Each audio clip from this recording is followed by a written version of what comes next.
Go to questions, and remember to raise your hand, and we get one of these remote mics to you. Okay. Thanks, Claude. I would open with thanking the fans again for a tremendous home environment. That's the expectation we've set at UGA, for environment to be intense and fun and exciting, and I thought that the crowd did that, and we want the same this week. Vanderbilt got a lot of respect for Clark. He's an alumnus of the school, similar to me. I've always respected the work and job he did. He did a tremendous job when he was at Wake, and we copied a lot of those things he did defensively there, and then competed against him as the defense coordinator at Notre Dame as well. So through the SEC head coaches meetings, we got to know him better and got a lot of respect for the way he carries himself and the way he leads his program. So that we're on to Vandy. All right, raise your hand if you have a question.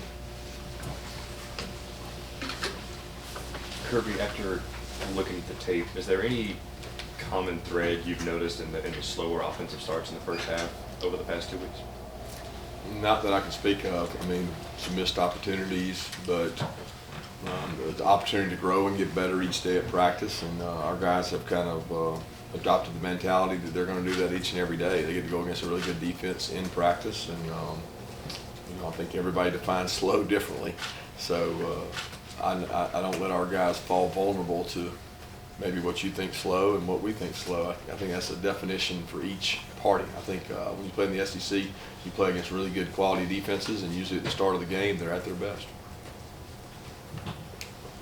Yeah, Coach, you kind of did sneaky, almost 100 yards from Branson Robinson. Obviously, he's a guy that creates a lot of buzz, and Nick Chubb 2.0 and Baby Chubb and that kind of stuff. Can you talk a little bit about how he's developing and why he is able to do what he was able to do this past Saturday? He was able to do it because of opportunity, and he was able to do it because of a really good game plan in the run game and our offensive line moving their defensive line. But he was given the opportunity to do it, and he seized that opportunity. He created that opportunity for himself through his work habits, how hard he's worked since arriving.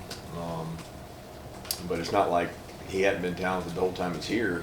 He's earned the opportunity through the work he's done, and you gain confidence through what you do in practice. And I think he continues to grow, have attention to detail in terms of pickups on checks and protection and protecting the ball and making good run reads, and he's done a lot of those things. And we certainly felt strongly enough about him and the job he's done in practice to get him some in-game carries. As a follow-up on Branson, I know you don't really do comparisons, but going back to when you were running backs coach here in 2005, it seems he's more of a Thomas Brown type back than Chubb. Can you kind of give me any indication on that? No, not really, because I don't think it's fair. Like, I'll let you guys do all the comparing. I'm happy with who Branson is. Like, Branson's his own person. I think everybody tries to give somebody a style of running back, but I don't know that you've got a body of work large enough to know. We probably do because we get to see him each and every day, but I don't think giving him comparisons is fair to him or the others. And I think he's going to be a really good football player. He has great burst and acceleration. He has great toughness. Kirby, I know you guys meet with the broadcast crew before the game. I noticed when getting to watch the game again that they mentioned something about Stetson and a shoulder issue. I wanted to see what he's dealing with there, how limiting that is for him, for you guys, week of practice, game plan. Is there anything going on there? No, Stetson's been good. He was dinged up after the Missouri game in terms of he took some shots in that game. I think he got knocked down a couple times. His shoulder was bothering him, but it hadn't been a large limitation. I mean, he hadn't missed practice time and things. So he's been good in regards to that. Kirby, what does Stetson's running ability bring to your offense that maybe some of your other starting quarterbacks didn't have, and beyond just the long touchdown the other day? He brings the ability to make defenses play modest. You can't play a guy that can take off running a certain way, and if you do, he'll expose you. So he gives you the ability when people man match, play split safety coverages. He can do things with his feet. Third down, he becomes a weapon. Boot, letting nakeds, read plays where you can read the backer and read the flow, and you're actually defending one extra person And we know that defensively from some of the quarterbacks we've had to face, the nightmare that can create. So we got to do a good job of utilizing that skill set while also keeping him safe.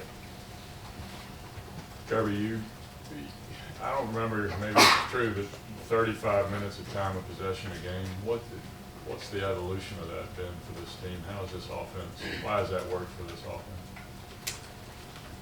I think every year is different. You know, some of your time of possession is how many 3 and outs you have on defense. So, you know, you got to look at it both ways. There's been years here where we've been really good defensively and we got the ball back fast for the offense. There's been years that we ran the ball more successfully, and that eats more clock. Time of possession is a very misleading stat if you look at it long and hard.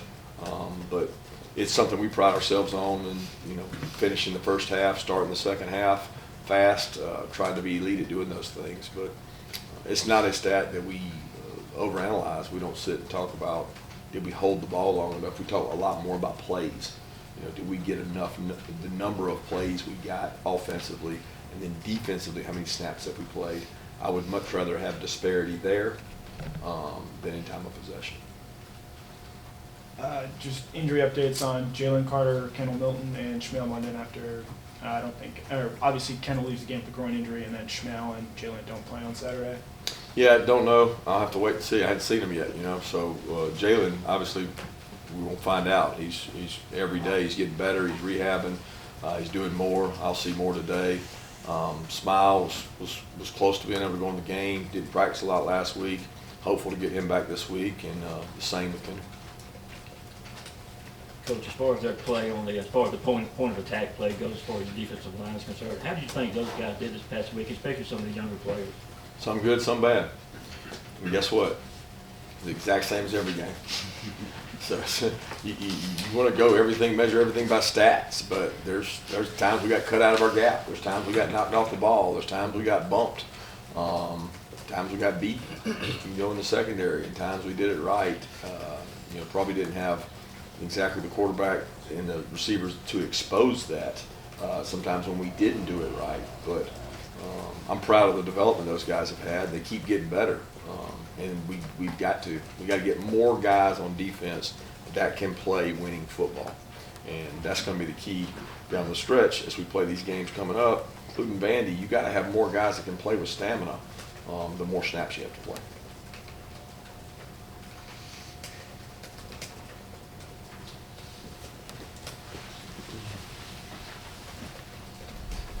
Coach, last week one of the Auburn players was talking about keeping Georgia out of his third down packages on defense, but I notice when you're in your third down package a lot, we see Xavier Story, Michael Williams, and Bear out there.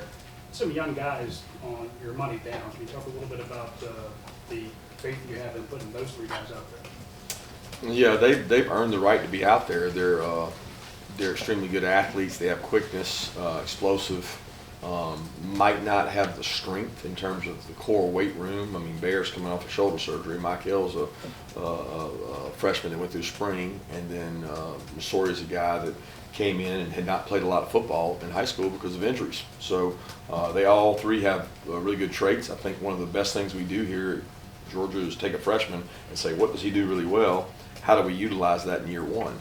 And you go back to the year that we had N'Kobe on third down, Trevon was on third down, Tyreek Stevenson was on third down. We had these players that were playing as freshmen on third down because they could go out and execute at a premium.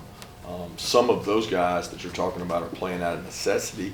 We had other guys that might be in front of them, whether it be Smile or Jalen, they get dinged up. Those guys got to get ready to go play. So been pleased with what they've done, but we got to execute a little better with each one of them included.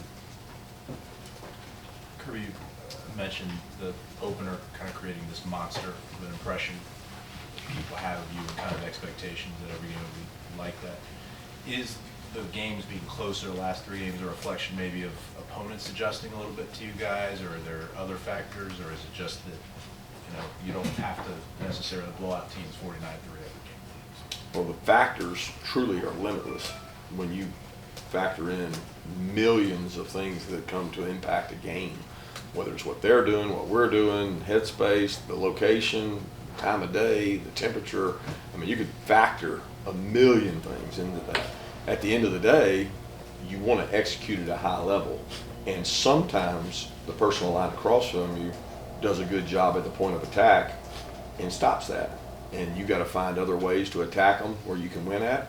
And in some cases, it has nothing to do with the opponent; it has everything to do with us and just executing better. But that's not anything to do with our offense or how we started on Oregon or how we did on defense. It's just, to be honest with you, having 11 guys on the same page, executing better more consistently. And I think if we get that across the board, you'll always have good results.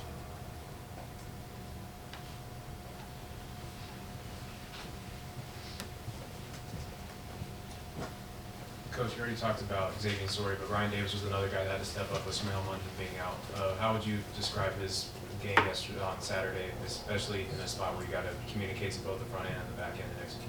It's twice as hard because we're at home, so we knew we pumped crowd noise in Tuesday, Wednesday, Thursday, even Friday walk, Saturday before the game. We're still doing crowd noise to try to get the simulation of those backers having to communicate, because there's such a integral role to what we do defensively. And I thought Ryan stepped up. I mean, his maturity showed in terms of being able to have composure and play. We had to play Sorey more than maybe he's played in the past in first and second downs. And we have to continue to work on that position, because it's not a position that we have tremendous depth at. And we've got to look and always find ways to get our best guys on the field. I was proud of Ryan, though, because he's not a guy who's played a lot of snaps. He's had a lot of injuries. He's been dinged up even in recent weeks, but he went out and pushed through and played well for his team. Kirby, a coaching philosophy question for you.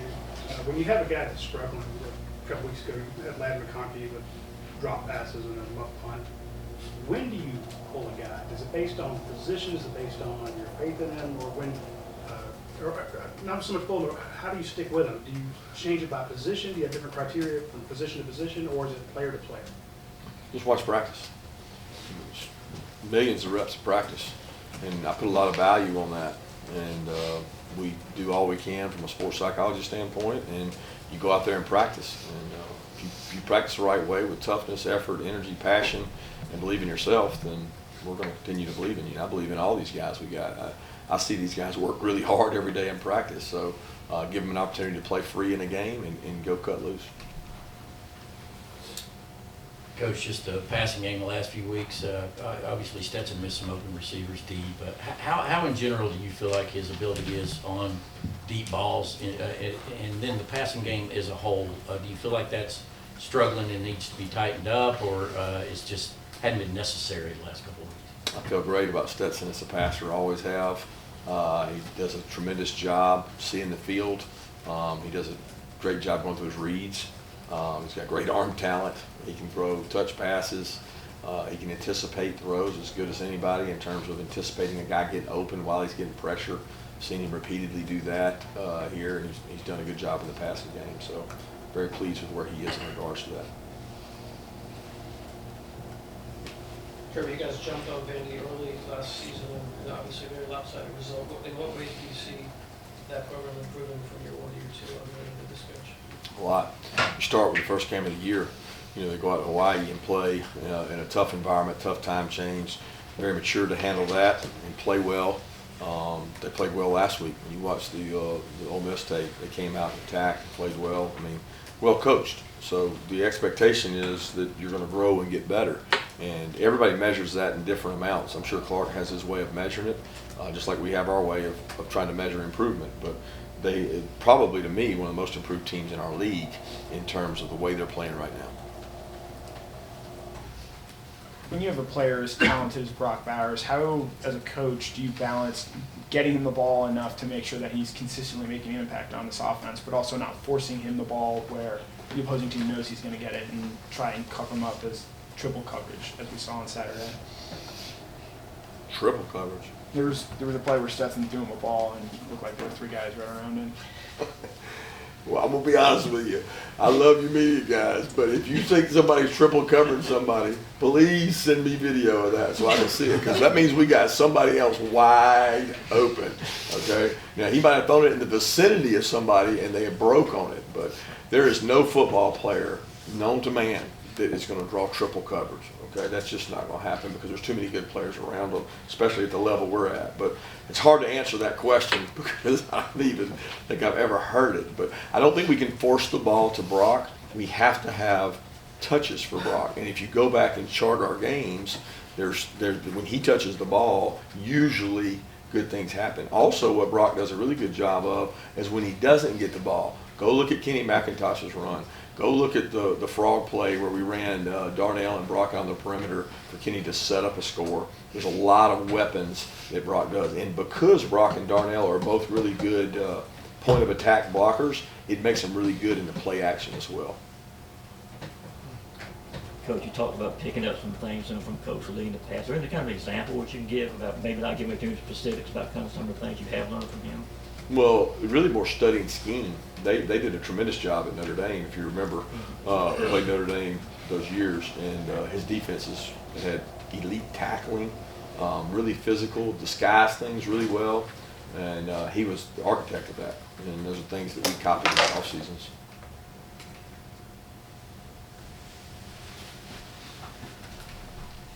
We won't get to ask you next week because you got a bye week. But what is your priority for the bye week coming up after Vandy?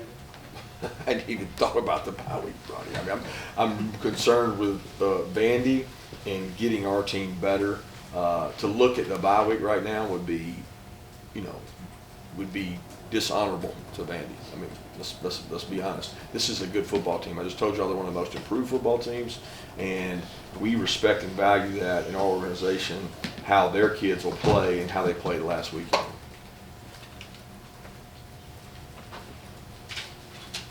Kirby, what do you think the difference was in the fourth quarter in your passing success versus, I guess, first half you had 25 yards, maybe that was the slow start people were talking about throwing it, but in the fourth quarter, you guys really lit it up. What did you think the difference was? Did Monken change some things? Maybe they were tired from the strike and attack of the 290 yards that had been gained, and they weren't quite rushing as fast, and they weren't getting back there as fast. We're a little more accurate in terms of it. Threw the ball a little better. I mean, we had a couple passes in the first quarter that we either threw high or we dropped, and then we overthrew a guy on third down. I mean, to be honest with you, when you run the ball better, guess what you also normally do? Throw the ball better. So on the drives that we ran the ball well, we threw the ball well. On the drives that we didn't run it well, we usually didn't throw it well because it brought up third and long. Coach, I wanted to ask you about the star position. First, Javon Bullard, his first game back. How pleased were you with his approach and his attitude before the game? And then Tyke Smith, the thing that you mentioned before is mainly his health and his confidence, his knees. Where do you think he is in terms of that? Both those guys continue to get better. We're going to need both of them throughout the year. We had a role for both of them in the last game. I thought they both accepted that role well, played really hard.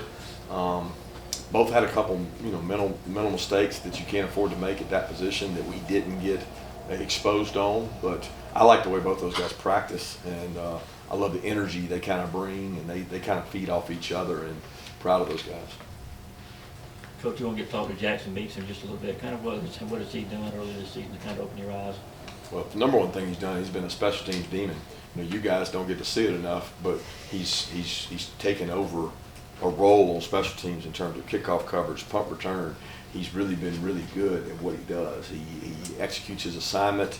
He plays with great toughness.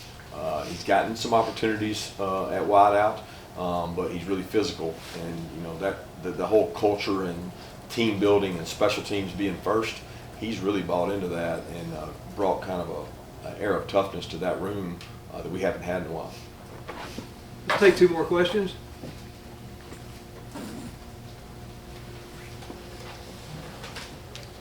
Kind of on that front, I noticed a real good block by Denala and Morissette to spring Branson on one of those runs. How's him and the other young wideouts coming?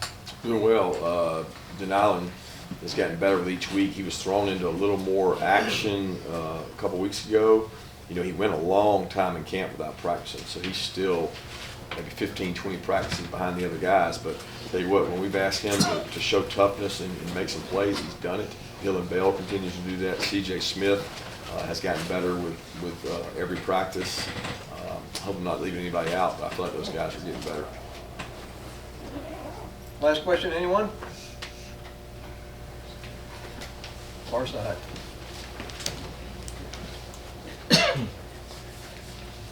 Or it looks like Brett Forson has a pretty good ability to kind of hit him inside the 20. Did he have that regularly walking on campus, or has that been something that's developed over the last 10 months or whatever? Well, I wasn't with him when he was in Australia, I can promise you that. So I don't know how he kicked it there other than the videos they sent. But they do an incredible job of preparing those guys for coming to the States, being part of a college atmosphere, being part of a team. And he's accepted that really well. I thought his punting Saturday was one of the positives in terms of not only the pins, but the hanging distance was really good. Thank you. Thank you.